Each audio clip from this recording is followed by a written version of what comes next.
La font de les lletres i els sons és una activitat que podem fer en català o en castellà. Consta de dues parts.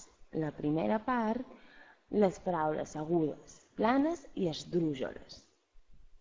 Ens indica les normes ortogràfiques de per què cada tipus de paraula s'accentua i ens dona exemples d'aquestes.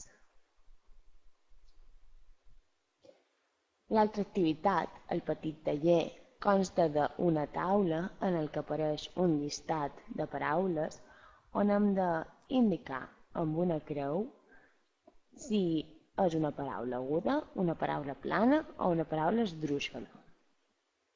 Un cop hem fet tota la taula, si no ens indica que està correcta, hem de fer una repassada a totes les paraules, canviant aquelles que no estan correctament col·locades.